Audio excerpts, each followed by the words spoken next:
I remember there were days afterwards where I'd have to lay under my desk. One of my colleagues that worked for me, I said, "Can you please cover? I just need to close my eyes. My head hurts." And I would actually lay under my desk for 15 minutes and close my eyes and then go back to work. I really should have taken time off, and that's something that I would advise anyone that goes through something like that. But I was in this mode where I needed my normalcy and I needed to be next to those doctors just in case. You used to lay under your desk to sleep. That desperate, you were that desperate to calm your brain, to keep it chill and quiet for a little bit. And then you actually even got them to cover the Yeah. desk with what?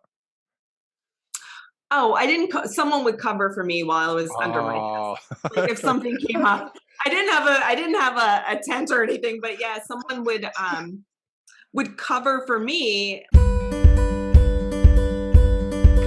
This is the Recovery After Stroke podcast with Bill Gassiamis, helping you navigate recovery after stroke.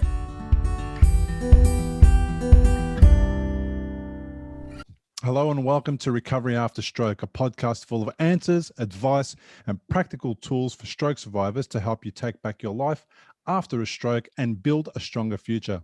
I'm your host, three-time stroke survivor, Bill Gassiamis. After my own life was turned upside down and I went from being an active father to being stuck in hospital, I knew if I wanted to get back to the life I loved before, my recovery was up to me. After years of trial and error, I learned how to heal my brain and rebuild a healthier and happier life than I ever dreamed possible. And now I've made it my mission to empower other stroke survivors like you to recover faster, achieve your goals, and take back the freedom you deserve. This is episode 144, and my guest today is Stacey Quinn, who experienced a stroke at age 41 due to a carotid artery dissection. Recently, Stacey became aware that she is more grateful for life and has implemented some changes that have enhanced life and supported recovery. Now, if you have enjoyed the Recovery After Stroke podcast interviews, please share your favorite episode on social media, give the show a 5-star review on iTunes, and if you're watching on YouTube, please give this episode a thumbs up and subscribe to be notified of new interviews. Your support with this will make it easier for other stroke survivors to find the show and perhaps feel better about the situation they find themselves in. Thanks so much for listening, and now it's on with the show. I have to say, I'm so excited to meet you. I have followed you and your work, and you do amazing work. And I wish I would have known you after I had my stroke because I struggled to find someone who could help me. So I found you a little late in the process, but yeah, I wish I would have known. Look, lots of people said that when you had your stroke in 2015, I wouldn't have been in any state to help anybody. I could barely help myself. I was probably just coming on to 12 months after surgery, brain surgery. So I was a bit of a mess. I did have the podcast, but it didn't really hit the mark because it was being done infrequently. I didn't know who my audience was, and the stories I was sharing, I wasn't really good at understanding why I was sharing those stories. So now that I know, Yeah. it has made a big difference to a whole bunch of people. And that's the strange part. I didn't start it for you guys. I started it for me. And the cool thing about it is that lots of other people now are now saying that it really makes a difference. It gets downloaded 3,500 times a month. I mean, it's It's just amazing. insane. And I remember the first few episodes, I was getting, maybe 3 or 4 people listening, and they weren't really listening. They were just checking it out to say that they did so that they could make me feel better. Oh. But anyhow, tell me a little bit about you and what happened to you. Sure. So what happened to me was I was in one of the best shape of my life. I was working out with a trainer. I had recently lost a little weight. I wouldn't have thought, Bill, that anything more could happen to me than maybe getting the cold or the flu. But that changed in the blink of an eye. Was working in New York City at the time, and I was on the train to my job. I live in New Jersey, so I take a train, and I was like, I just got this headache. It was the worst. I would describe it as the worst headache of my life. And I thought, wow, you know what? It's around the holidays. I was going to holiday parties. I was shopping. I had a lot going on, and it was the end of the year at work. So things were really hectic. So I thought, okay, It's just stress, right? So I went into the coffee shop, got a shot of espresso, and I said, I'm going to go about my day. This is going to go away. So I get to my desk, do some work, and then it was time to meet with my new boss. And I like my head is throbbing, but I said, I got to get through this. She's my new boss. I've got to make a good impression. So we're having a meeting, and suddenly, for the first time since I was a little girl, I couldn't string together a sentence. It was garble. And then I stopped for a second because, it kind of scared me. And then as soon as it happened, Bill, it went away. So blah, blah, blah. She's like, are you okay? I'm like, I'm great. Go about it. The same thing happens again. But as soon as it happens, is as fast as it goes away. So she asked me if it was okay. And I said yes. And then I went back to my desk and I consulted Dr. Google because that's what we do, right? I'm like, severe headache. I get migraine. And then I like emailed my mom and I said, listen, I had this weird experience. And she goes, go to the hospital. You're having a stroke. I said, no, I'm not having a stroke. I'm a young woman. I'm healthy. So she's like begging me. And I said, no, but I said, I'm going to go to urgent care I'll go to urgent care after work. So I honored that commitment. And the doctor looked at me. He's like, you're fine. You just have a migraine and you're stressed out. Gives me a prescription, sends me home. I take the medicine. Couple days later, it's not getting any better, Bill. It's like the headache's getting worse. I went back to urgent care because it was around New Year's Eve and went to the same center. The woman looks at my records. She's like, you have an ear infection now. Gee, okay. I get ear drops. Take those. And I'm like rubbing on my neck because my neck is starting to hurt now, taking the eardrops. And then now we're like 10 days since the slurred speech, the onset of the sudden severe headache. And I said, I can't take this. I'd almost rather die than have this headache. So I Googled online a neurologist near the office and I begged the receptionist to get me in that day. And she did. And I went into him and he looks at me and he's like, I think you're okay, but we'll just send you for an MRI of your neck and your brain just to be sure. And I said, doctor, I'm really busy. I don't really have time to make the appointment and go. I have personal training tonight. So can I go the next day or later in the week? And he's like, you can delay it a day, but that's all. So I'm at the gym lifting, the head's pounding, and I go and get the MRI and the MRA of my brain the next day. And then within hours, my cell phone rings and it's the doctor.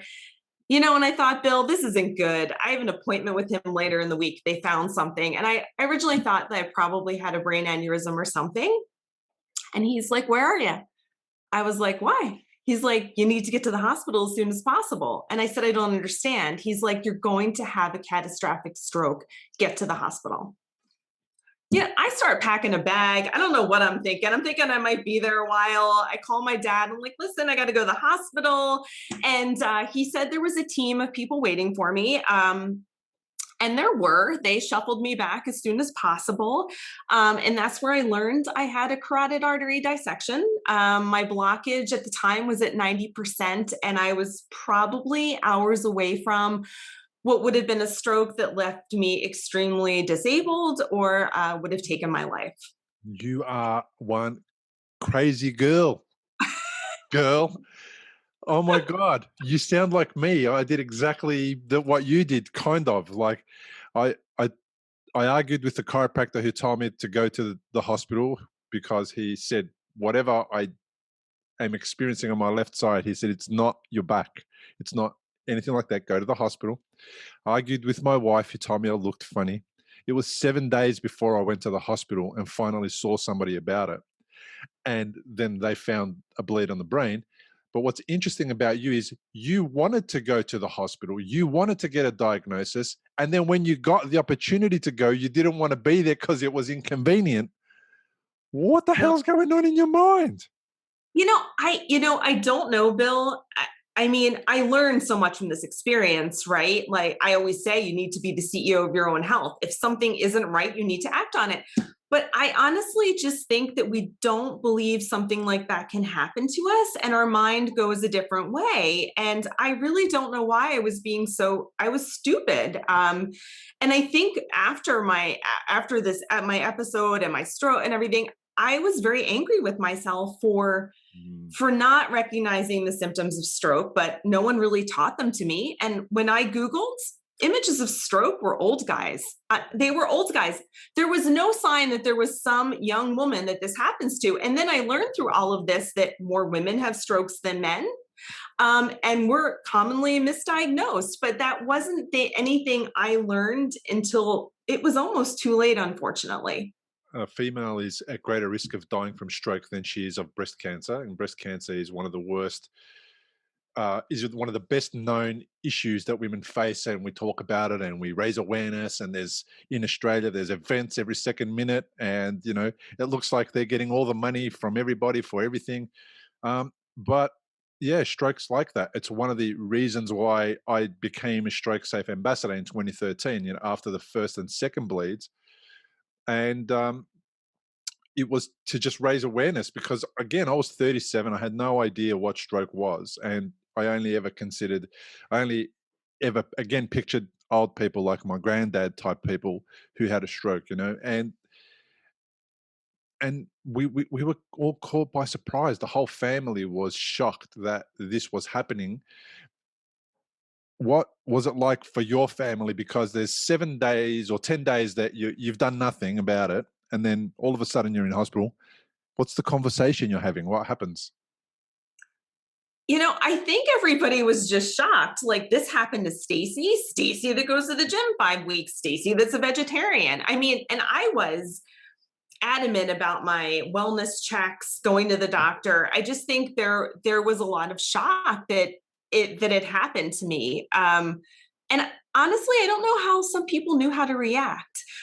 I found after this experience that people that you thought would be there for you suddenly weren't.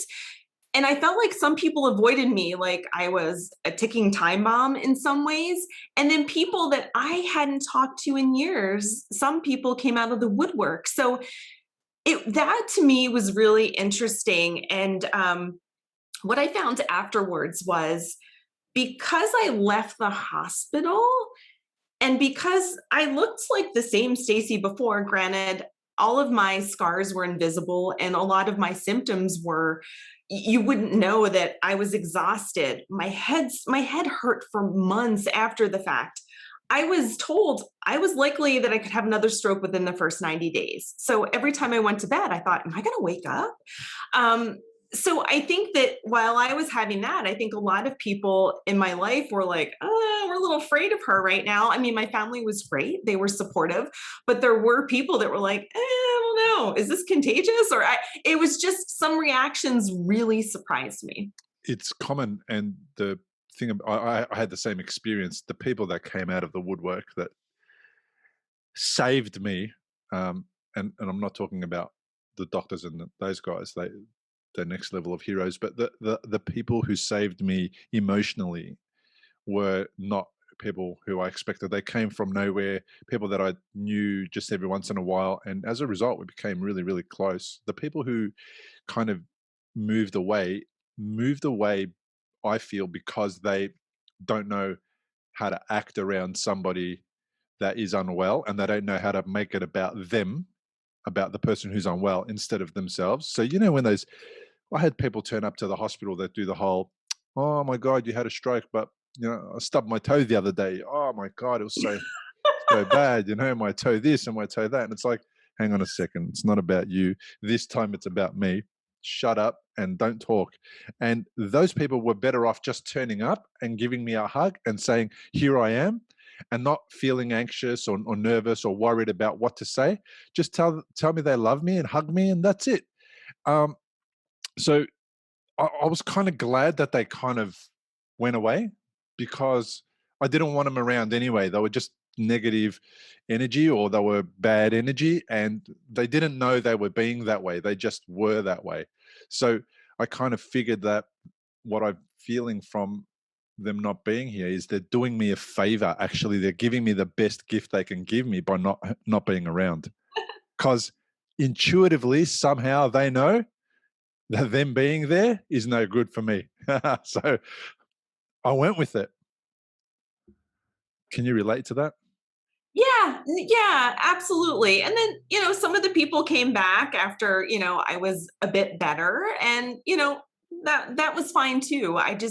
think that I think also when having a stroke and a lot of your scars are invisible. I mean, I remember I went back to work way too quick, but I needed a sense of normalcy. And then I had these panic attacks that I needed to be near my doctors, which were in another state in New York. So if I was in the office and something happened, I can get there really fast.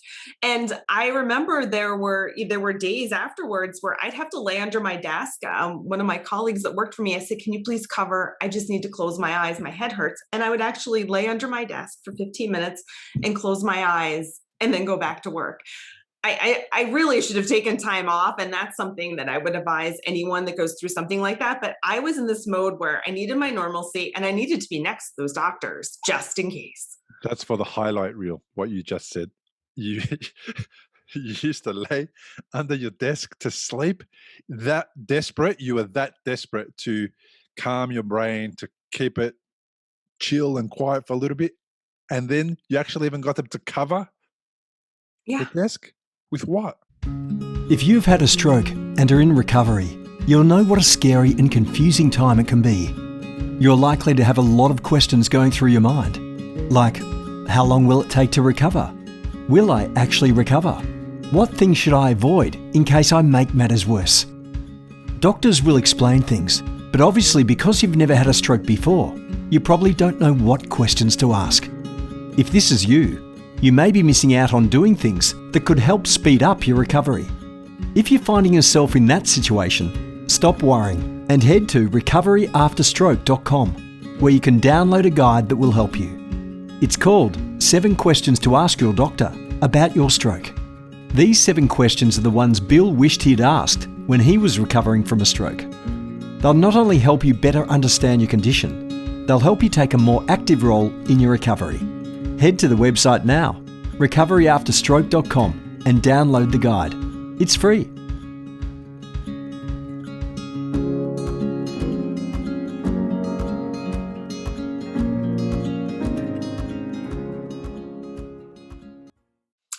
Oh, I didn't. Someone would cover for me while I was under my desk. Like if something came up, I didn't have a tent or anything, but yeah, someone would cover for me. Like I just say, I need 15 minutes if anyone's looking for me, Yeah.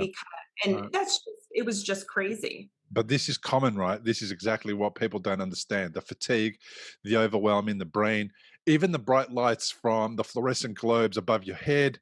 Oh, Tell me about thank it. you for saying that. Yeah. I afterwards would go in certain stores and I'd have to walk out.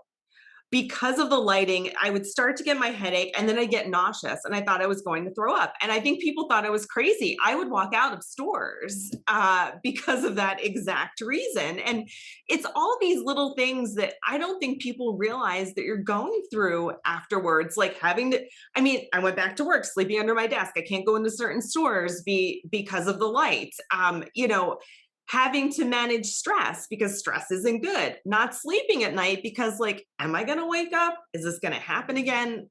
I don't know. And I'm 6 years later and I'll have to say, I still have those nights where I lay down and I'll think, am I going to wake up? Because I'm lucky. This all happened to me while I was awake. Had I not had that moment I might not have known. Yeah. Yep. What was the underlying cause of the dissection? Do you know? No. So there are 2 ways that you can have a dissection. One is it's traumatic. You have a car accident, you fall, something happens. And mine was deemed spontaneous because we can't connect it to a moment. But then in my head, I rewind. Did I lift a weight wrong? I remember being in the parking lot of the supermarket and having a cart. And they had these things that stop the cart so you can't go far with it. And I remember it stopped and my neck went back. Was that the moment? It's just something that I'll never know. And that was something that was tough afterwards too, because if we can pinpoint something I did, I'll never do it again. But I will never know why it happened. I'll never know if it was partially caused by stress. I was under a lot of stress. I wasn't sleeping.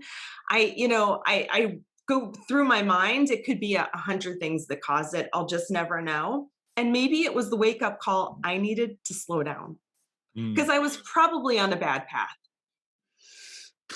so many people say that.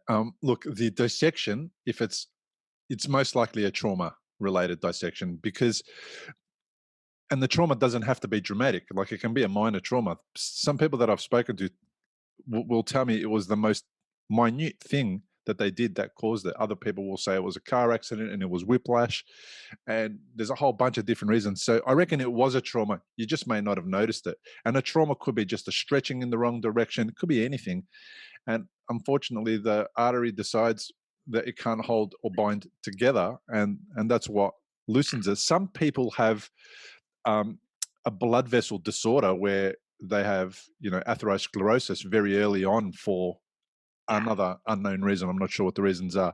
So there's a ton of reasons, but I think all in all, if you're somebody who is healthy, quote unquote healthy, we don't really know what that really means, but if you've been a vegetarian and if you've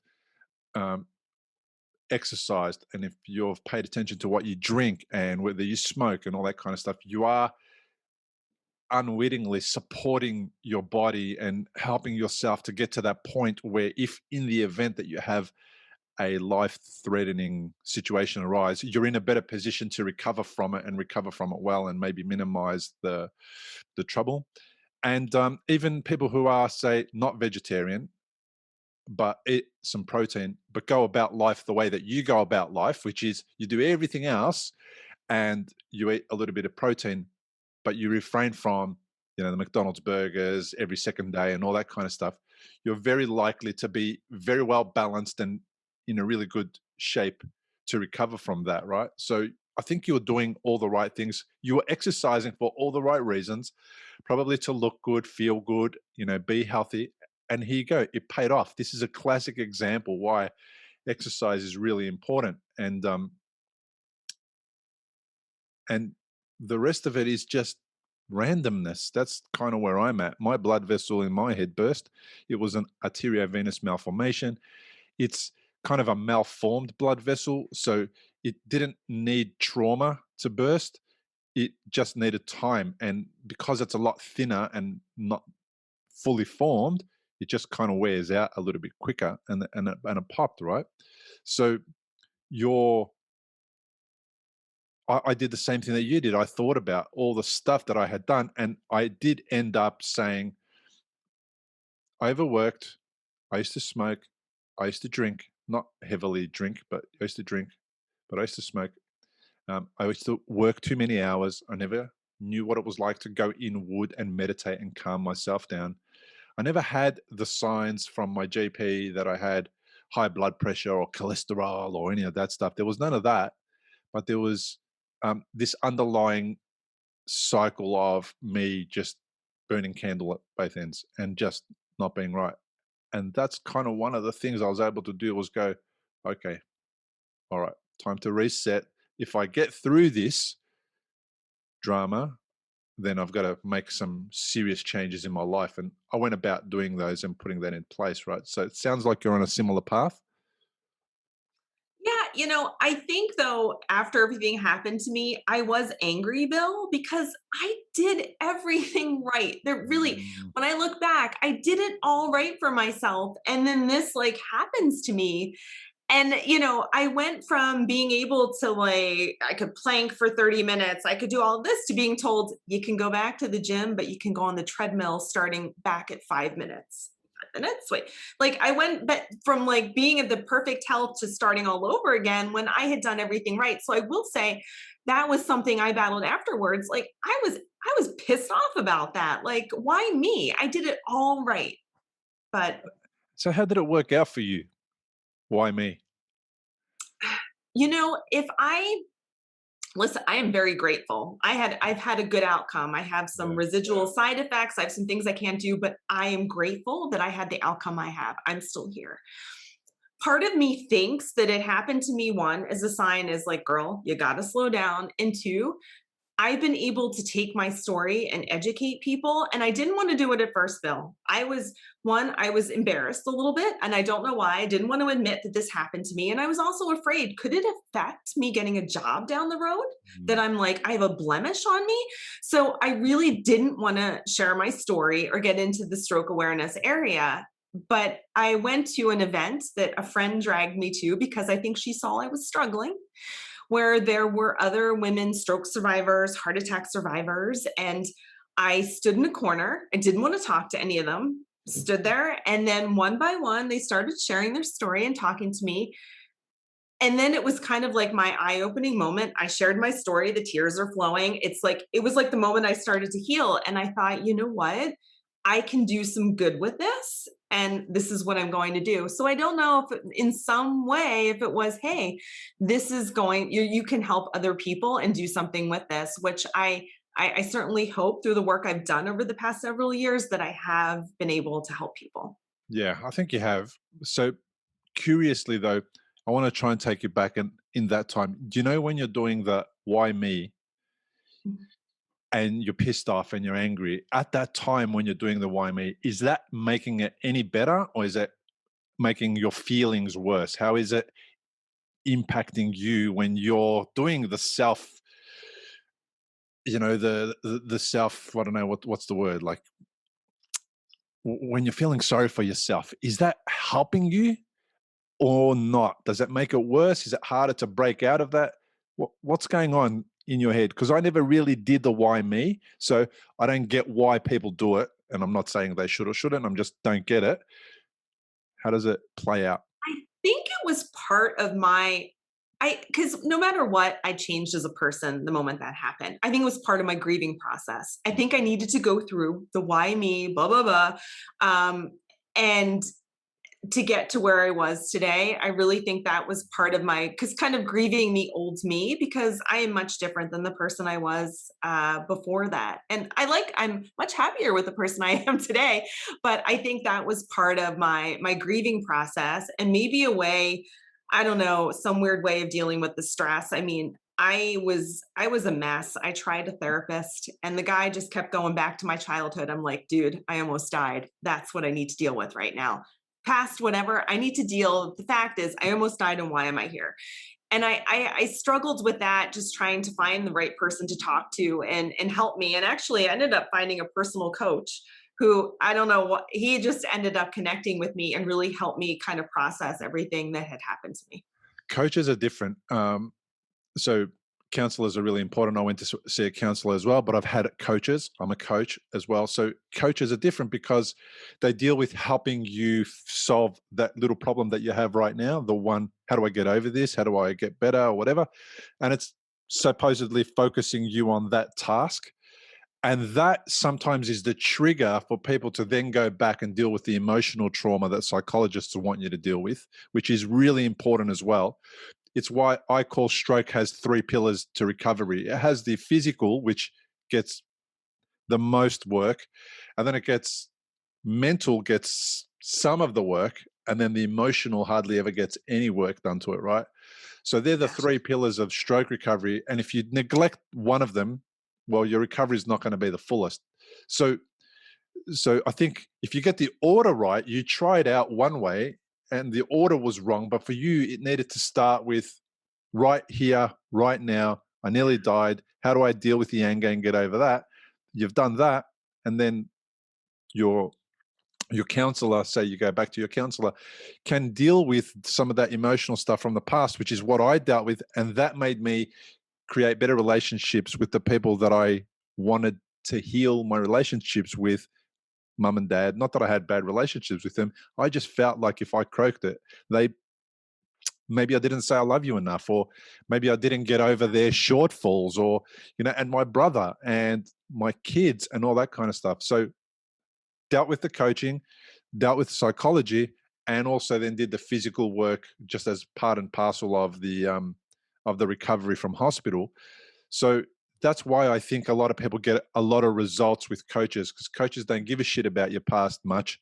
They just care about what you want to achieve right now. It's like a tennis coach, he wants to make sure you get the ball into the net, not into the net, above the net on the other side of the court. That's all. Exactly. Exactly. So how long did it take you to get over yourself? You know, gosh, I mean, I still have moments, right? But I would say it was a good 2 years, a good 2 years, and I think when I started the volunteering and sharing my story and using it to make a difference was when things got a lot better for me. Although there is a flip side to that because reliving the worst moment of your life and retelling your story, it's not an easy thing to do. I learned that first starting out, but it got a little easier over time. But I'd still choke up. I would still, it depends. Like I could tell my story right and I could cry. It just depends where I am emotionally. But I'll say it, it really was a good 2 years. And I still to this day have like, I like have my moments. And I think I'm always fearing. So I missed symptoms of something before, and now I felt like afterwards I was a little overly too much. It was like, oh my gosh, I got a headache. Like I started panicking with everything. I'm much better about that, but I'm more aware of my body. And with these doctors, I ask the questions, I do my research, and I advocate for myself, which I probably should have done with those two other doctors, but I didn't know any better. Yeah, you don't know. How do you know? You've never been in that situation before. You're not a stroke expert. You're a person who just had something happen to them. I mean, how do you suppose how are you supposed to know? I had episodes on stage where I've fully broken out in tears and had to take moments, plenty of time to compose myself and get back to the story.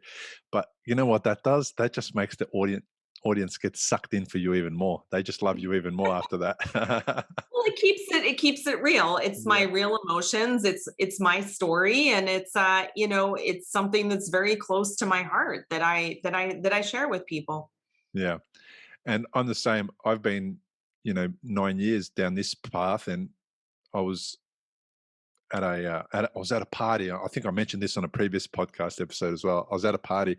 A friend of mine, one of my most amazing friends, is a female, and she has a group of friends that she hangs out with. She calls the Soul Sisters, and it was her birthday, and she decided to have this birthday party. But her other friend, one of her soul sisters, decided to organize the party on her behalf, and it wasn't a surprise party, but she did all the organization, all the planning for it. And Robin asked Louise, how many, who would you like to invite? And Louise said, my soul sisters and Bill, right? So I went to this party with 11 other females, my wife included, and me, right?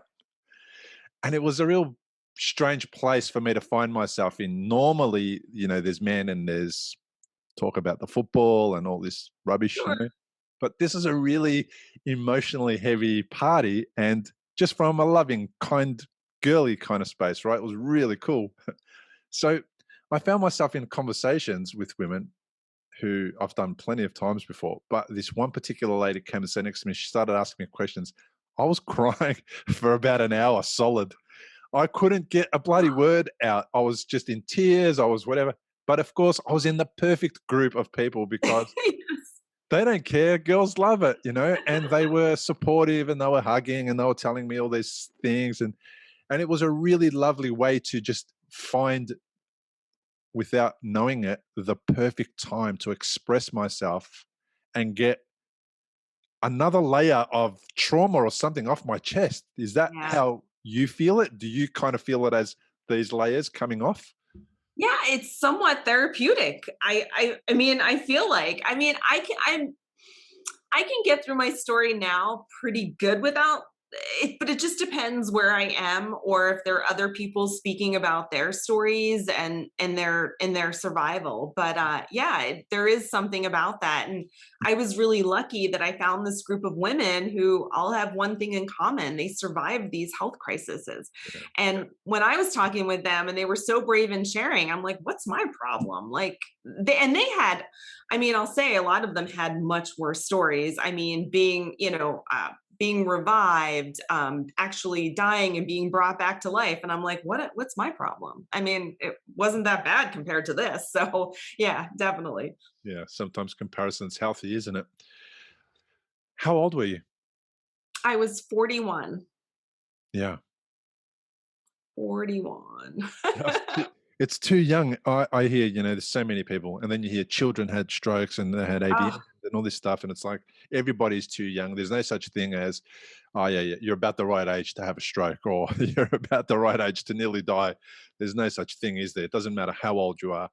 Um, so when you're at your worst, like what's working for you and what's not working for you? So sometimes people go through this cycle of being into a little bit of a low spot.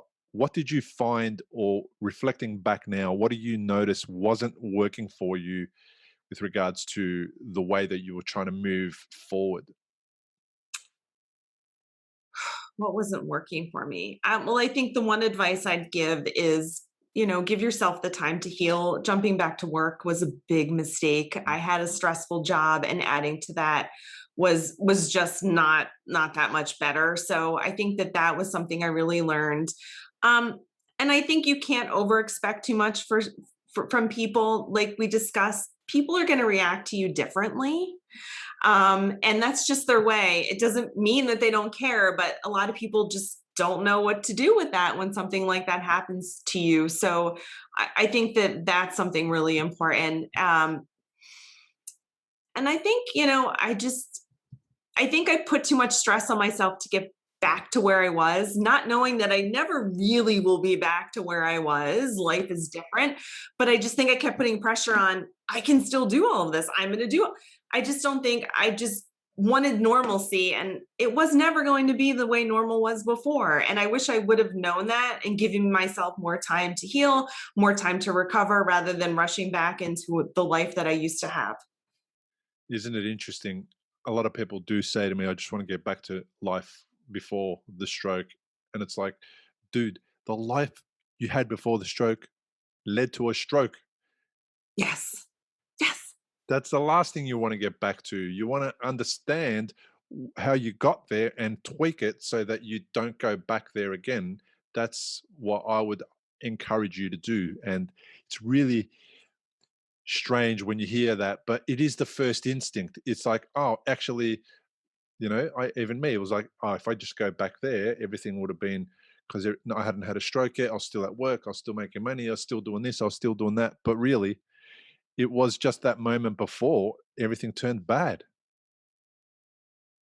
Oh, absolutely. I mean, I was working, I think the WHO recently came out with a study that people that work more than, was it 55 hours a week, have a 35% chance of having a stroke. I mean, I was like one of those people. It was like, oh, I'm going to commute 3 hours. I'm going to work 12 hours a day. And, I look back, and what good did that do me? Yeah. Like, I, at the end of the day, Bill, if I would have dropped dead, they would have replaced me. Another person would have taken the job. Like, that's a hard thing to start to get through your head.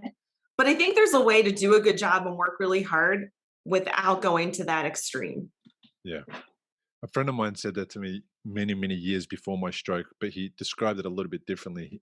He said, you're on a bridge and the traffic is backed up for many miles, and there's cars everywhere. You can't move. And just somehow a crane comes over and picks up your car and just gets rid of it and puts it away. Anyone going to notice the difference? Is it going to change anything? And I was like, no. And it was his way of trying to make me understand that I'm not as important as I think I am. Like, pull your head in and just settle down and just take it easy and enjoy what's happening right now, because no one's going to notice you're gone on a, in a global scale. No one, it's not going to really make a difference. So that's a really hard lesson. It is. It's a hard thing to comprehend and then to take action. Okay, so what does that now mean? What am I supposed to do with that information? Well, here we are. Unfortunately, both of us down the track, we had to have this dramatic thing happen.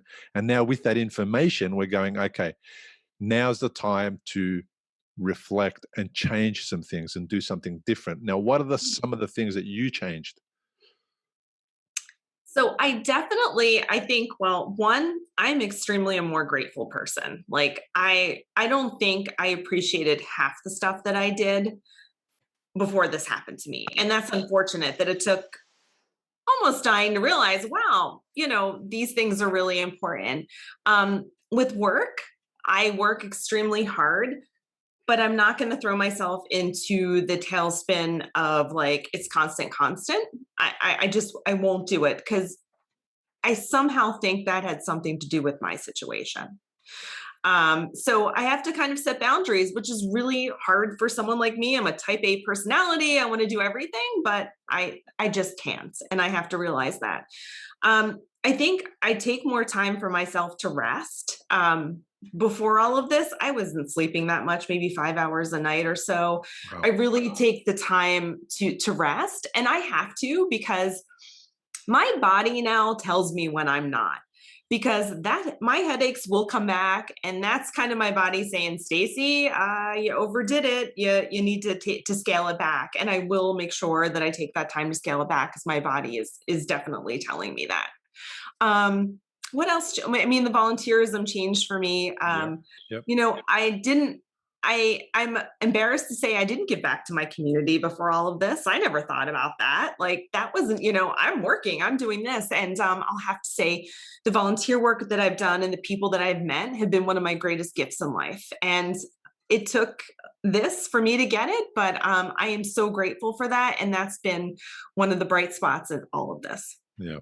And what about physically and moving around, exercise, that kind of thing? Have you gone back to the gym? I have gone back to the gym. I love the gym, but I have restrictions. So like I can't lift heavy weight over my head. I have certain weight limitations. I can't do yoga. I can't plank. Basically, I can't do anything that's going to put pressure on my neck because I still have, I live with the 40% blockage in the bad artery. I have a small pseudoaneurysm that has been stable, and we don't want it to do anything because that would not be good. So, and I can't skydive.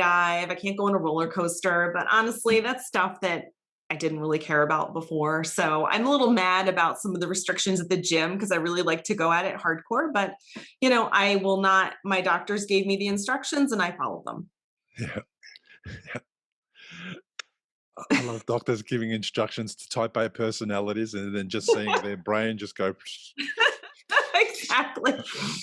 Well, I've been lucky. My doctor has been an amazing partner in all of this and reviews my presentations from a medical perspective. And I have to say, I've had some scares in the past 5 years, and he has gotten back to me right away, and we've done what we've needed to do just to kind of check on things. So I'm grateful that I've had such great care. Once I got past the people that might misdiagnosed me, I got to the right people. Yeah. Do you on Insta, your Insta page is My Stroke of Hope. Mm-hmm. What's all that about? Why do you do that for? I feel like My Stroke of Hope was something that gave me hope in terms that I can help survivors and I can help caregivers. So I kind of say it is my stroke of hope. It's something that gave me hope, and I hope it's something that can give others. Well, why do you do it? Why do I do it? Because I want to help people. Why?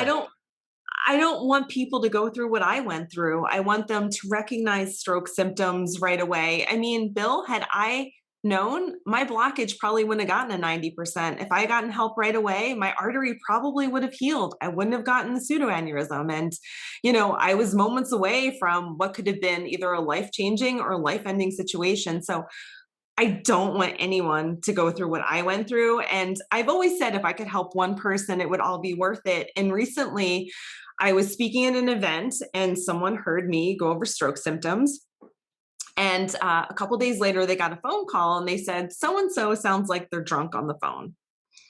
And he's like, well, that doesn't kind of seem like that person. Call him back and ask him these questions. Called him back. He didn't really have any of those symptoms, but he had a bit of slurred speech, and they called an ambulance and got it to the guy's house, and he was having a stroke. So, hey, that guy knew that because I gave those symptoms. So I've helped my one person. That's all I wanted, but I'm not done. I'm not done by any means. I have more work to do, but that's why I did this. So I at least know of one person that I've helped, and that makes it all worth it. Stacy Quinn, I love you. Oh my God. That's why we do it. That's it. that's why we do it, right? It's exactly why you do it. You didn't know that that was going to happen. You hoped for it, and now every other person after that's going to be a bonus. What an amazing bonus!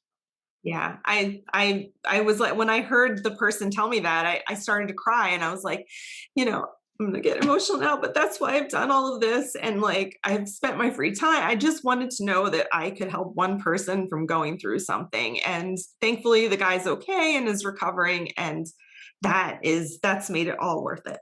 That's beautiful. That's it. I love it. I am so glad to hear that. I mean, I hear that every day, but it just doesn't stop making me feel amazing. And I start getting, the hair on my neck standing up, and I start to feel all warm and fuzzy inside. And that's it. That's exactly why you do it. And you have made a difference. And that is part of the recovery, isn't it? Isn't that part of the Yeah. recovery such an important part?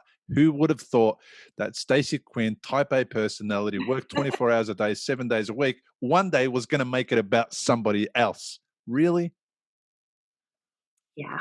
So yeah, I think that's why I do it. I mean, I also raise money for research. I think that's really important because without research, I don't think those doctors would have known what to do with me, because carotid artery dissection is like every major hospital, from my doctor says, they only see about 5 a year, although I think it's a lot higher and people are misdiagnosed. Yeah. But without that, I wouldn't have gotten the treatment I had. So the research part is also something I'm passionate about helping with. Wow. Um, so, how do you raise money? What is there specific ways that people can help out, or is it just through the events that you do? So, I in the U.S., the American Heart Association, American Stroke Association. I'm on the local board here. So, I recently did a campaign for Cycle Nation. So, it's about riding your bike, raising stroke awareness, and raising funds. So, I did that. You know, we every year we have something. It's called Go Red for Women, and it raises awareness about stroke and heart disease in women. So, I chaired the luncheon a few years ago to raise money for that. So, it's primarily through the events that I do, through the organization that I support. Yeah, awesome. So, I know there's Go Red for Women. What about the men? Well, there isn't a specific organization for the men part. That falls with, I guess, within the American Stroke Association. Yeah, isn't it interesting? And I didn't say that to make you feel bad that you're not helping. You No. obviously are. I say that because most of the people that I interview are women. Most of the people who have causes like this are women. Uh, there's some amazing men that are involved in my community that are online and all that kind of stuff that are doing great work. But there's not a lot of proactive men out there supporting themselves in this way. Maybe they're doing it in other ways that I'm not aware of, but I find, Yeah. and even the presentations that I did and the times I spoke publicly, there's hardly ever any men in the room. It's always women. And I don't understand it. Like, it's really strange and bizarre. I know that men go through just as much stuff that women do, but they're not there. Yeah, and we've done a lot to try to get men involved as well, because women have strokes, heart attack, and it's also important for them to recognize the signs so they could help their mother, sister, daughter as well. So we've tried some initiatives also to get more men involved in that, because it is really important. You have to get a baseball player or a football player at that event and tell them they're coming there to see a That'd, baseball guy. that'd work. Yeah. Bizarre. I know. I know. It's a very interesting theme that I've seen for many, many years now. And I always sort of say that. And I even do a presentation at a university here locally, and I share my story. And it's a third year occupational therapy students. So they're going into occupational therapy practical lessons the following year, where they'll be working with patients, I imagine. And even in those rooms, the majority of the people are women, and the men are few and far between. So I always joke with them, and I always tell the two guys in a room of 20 women that they chose well, that they're very, very smart for being there. um, so that's kind of what you get. It's an interesting thing for me is when I find a really caring, supportive guy. It's a very next level, amazing feeling for me. I can can't relate to enough men that do that. And when I get somebody like that, it really impacts me personally, more deeply, because I don't know, that's just something about men helping men is just very different. And I think we miss it. And I really think we miss it because we're not brave enough to put ourselves out there, because, we have to not cry. We have to be tough. We have to overcome everything. So, yeah, it's a really interesting part of recovery that I've been missing. I've been missing connecting with men. So when I get it online, I get really excited. Well, you have a pretty big following, so. Yeah, it's getting there, and there's a lot of guys that do interact, but they're far outnumbered by the women. And I don't know.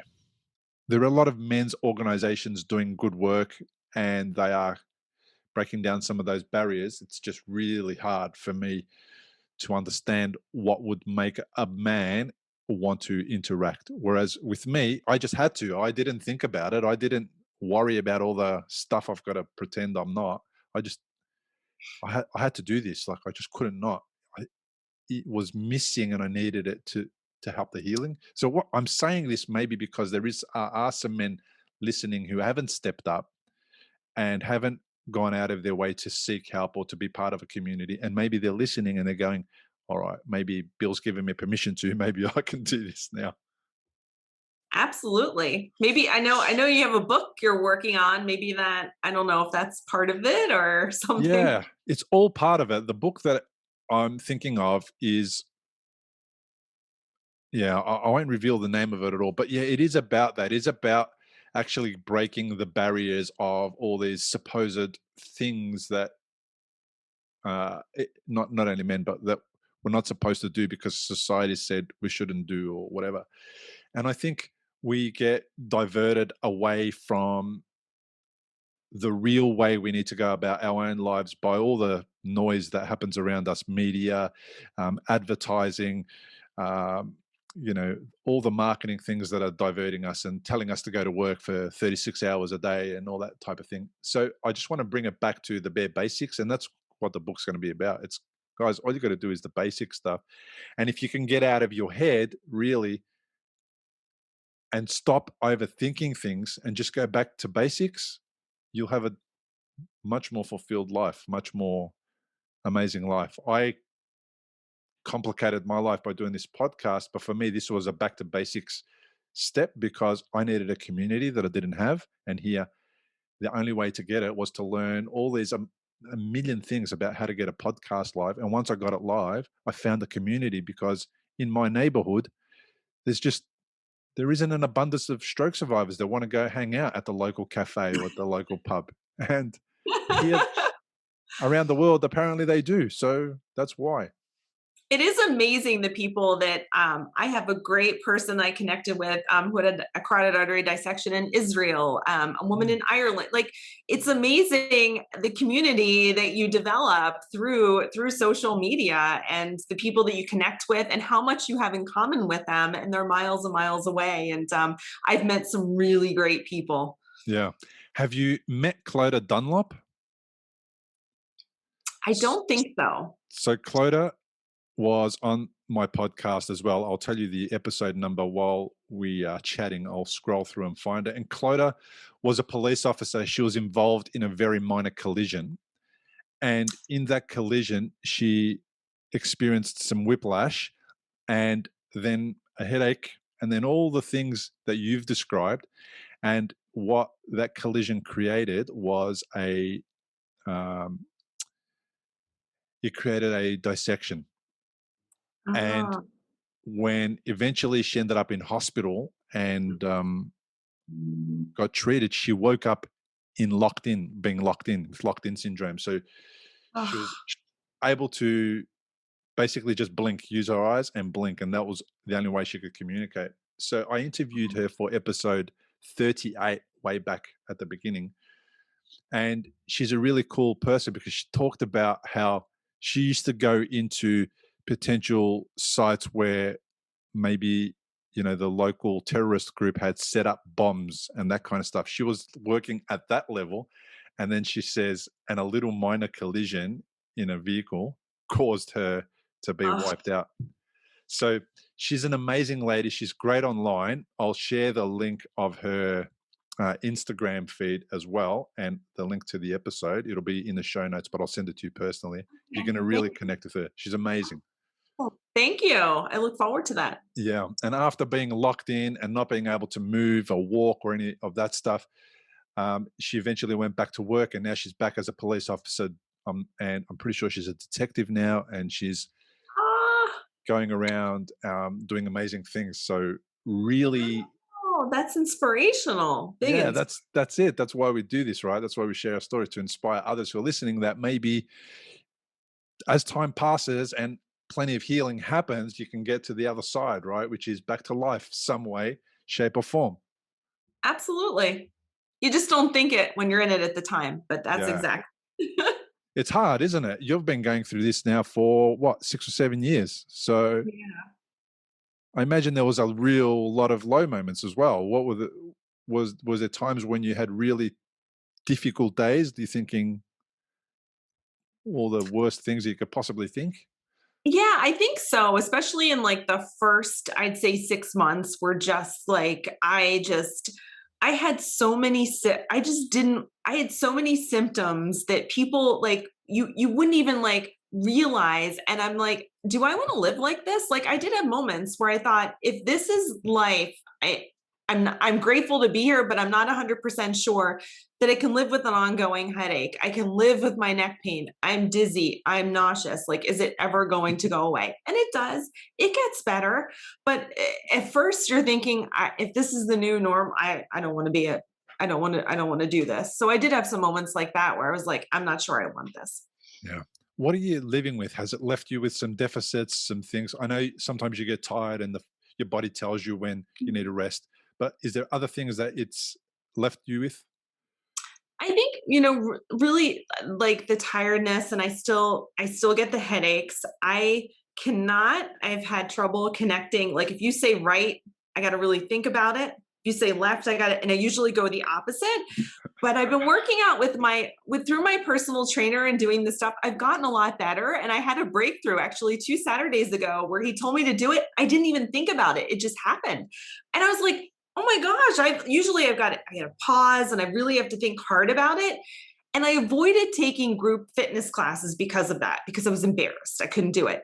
But during the pandemic, when we locked down, the only option to work out I had at the gym was they were doing outside classes. And I thought, gonna do it. I don't know. And then I said, you know what? I got to get out of the house. I'm going to go do it. And that was one of my happy moments in the pandemic. Was it forced me to go out, do something uncomfortable. And I was like, I don't know these people. It's fine if I mess it up. And then it's really helped my brain get that back. So I still have my moments, but it's definitely, I had my breakthrough and it's definitely better.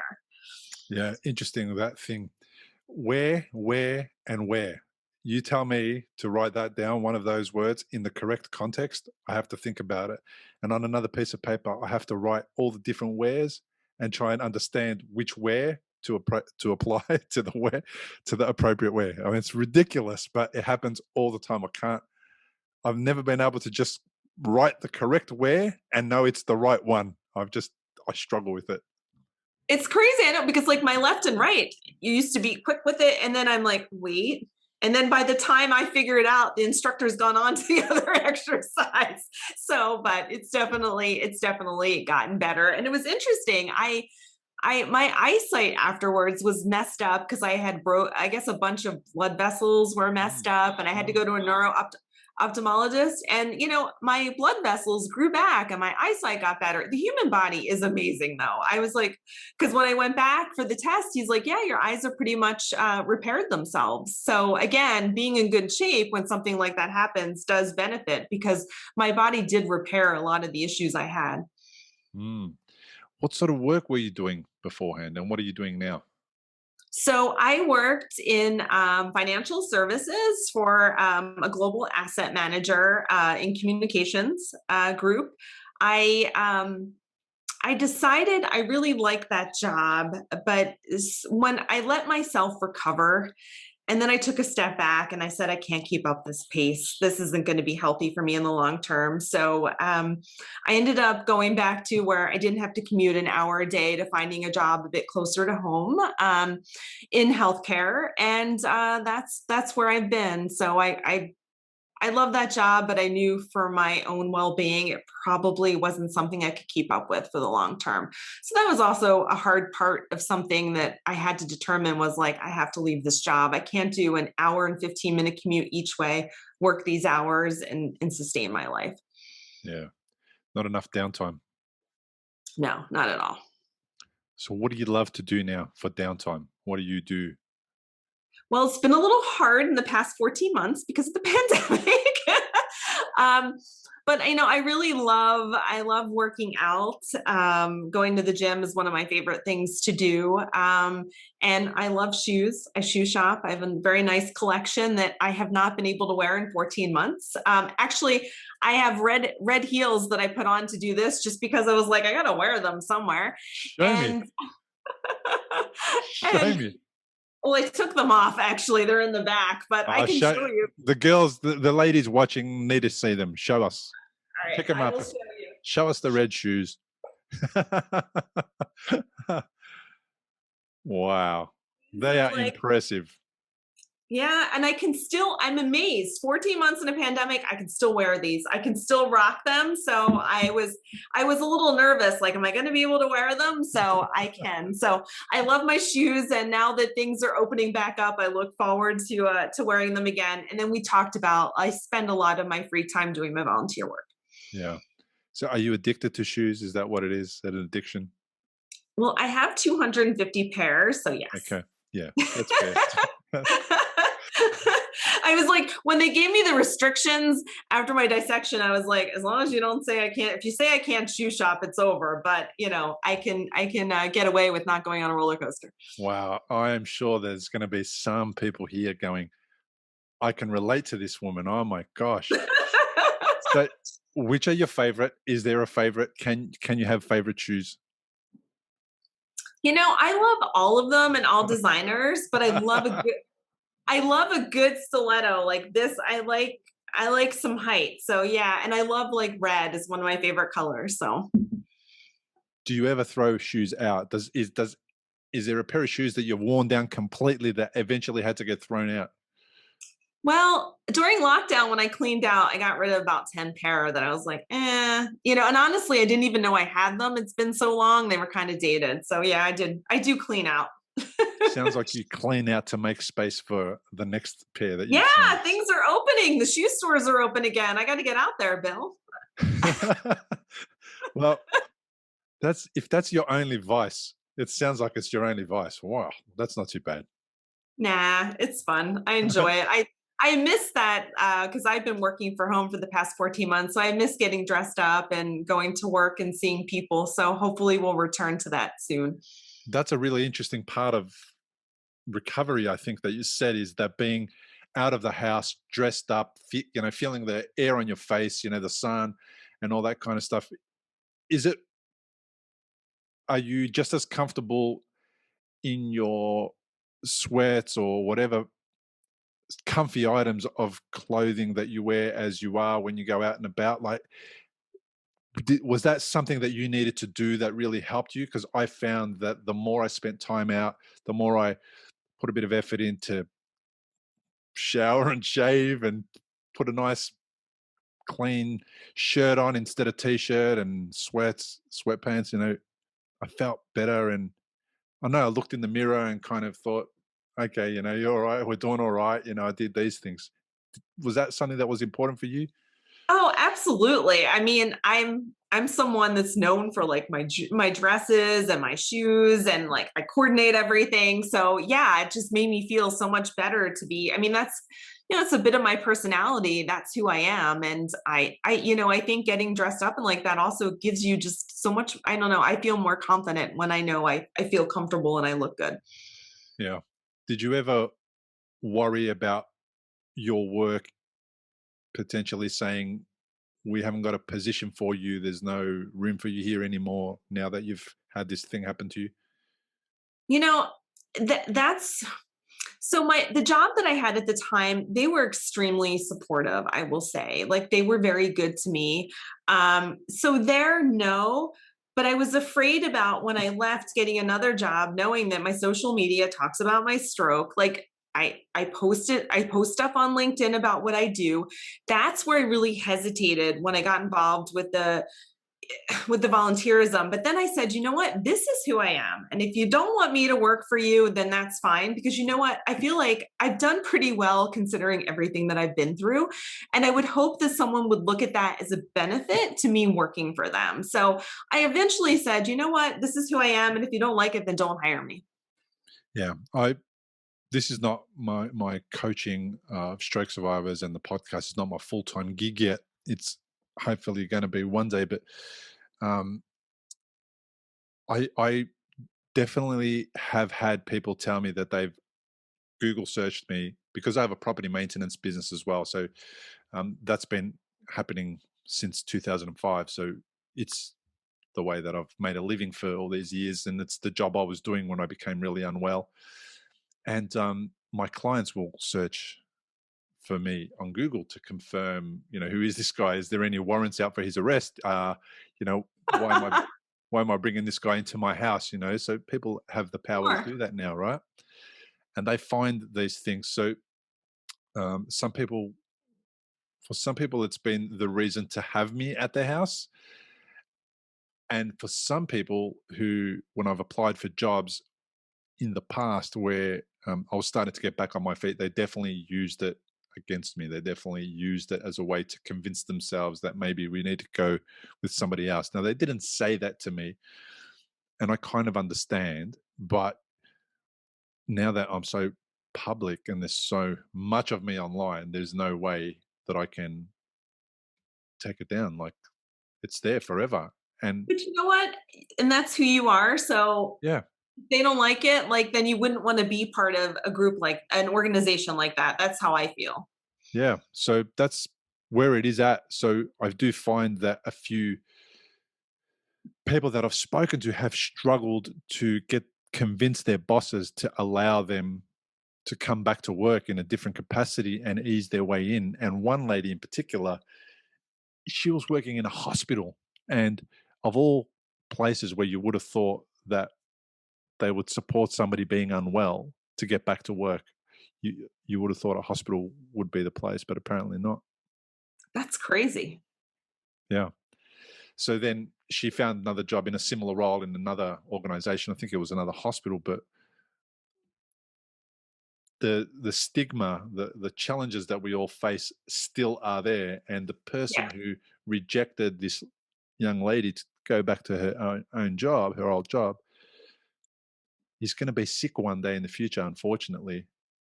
And she's going to want somebody to step up for her and for somebody to help her out in her hour of need. And we're, and it's not her fault, but we're all so narrow minded that we can't see beyond our own challenges and our issues. And some of us just don't understand that this person needs our help. We need to help them. And then we might also need help in the future. And then what are we going to do if Yeah. no one steps up for us? That's not, Profound. and that it's, yeah. And I'm sure, I mean, I would have no way of knowing if that really happened to me, right? If someone looked and said, "Oh, I Googled her, we're not going to bring her in for an interview." Like, I have no idea of knowing if that even happens, but I'm okay with that. I'm proud of what I've accomplished and the work that I've done so far, and I have a lot more to do. And if you don't want me, that's fine. Yeah. Hey, where can people find out more about you? I know we briefly spoke about your Insta. Where else can they find out about you? Sure. I have a website, www.mystrokeofhope.com. I'm also on Instagram at My Stroke of Hope, and I'm also on Twitter at My Stroke of Hope. So if you Google My Stroke of Hope, hopefully you'll find me. I really appreciate you reaching out and connecting with You. me on Instagram. And I love the work that you're doing. Thank you Thank you. for everything that you do for the people in your community and for making a difference. It's really been fun to get to know you. I hope your recovery continues to go well, and I hope you continue to inspire lots of people. Oh, well, thank you so much. And Bill, thank you for everything that you do. You're amazing. And I will be first in line to get the book when it's published. Okay. All I better get onto it then. right. Thank you, Bill. Discover how to heal your brain after stroke. Go to recoveryafterstroke.com. Importantly, we present many podcasts designed to give you an insight and understanding into the experiences of other individuals. Opinions and treatment protocols discussed during any podcast are the individual's own experience, and we do not necessarily share the same opinion, nor do we recommend any treatment protocol discussed. All content on this website and any linked blog, podcast, or video material controlled this website or content is created and produced for informational purposes only and is largely based on the personal experience of Bill Gasiamis. The content is intended to complement your medical treatment and support healing. It is not intended to be a substitute for professional medical advice and should not be relied on as health advice. The information is general and may not be suitable for your personal injuries, circumstances, or health objectives. Do not use our content as a standalone resource to diagnose, treat, cure, or prevent any disease for therapeutic purposes or as a substitute for the advice of a health professional. Never delay seeking advice or disregard the advice of a medical professional, your doctor, or your rehabilitation program based on our content. If you have any questions or concerns about your health or medical condition, please seek guidance from a doctor or other medical professional. If you are experiencing a health emergency or think you might be, call 000 if in Australia, or your local emergency number immediately for emergency assistance, or go to the nearest hospital emergency department. Medical information changes constantly. While we aim to provide current, quality information in our content, we do not provide any guarantees and assume no legal liability or responsibility for the accuracy, currency, or completeness of the content. If you choose to rely on any information within our content, you do so solely at your own risk. We are careful with links we provide. However, third-party links from our website are followed at your own risk, and we are not responsible for any information you find there.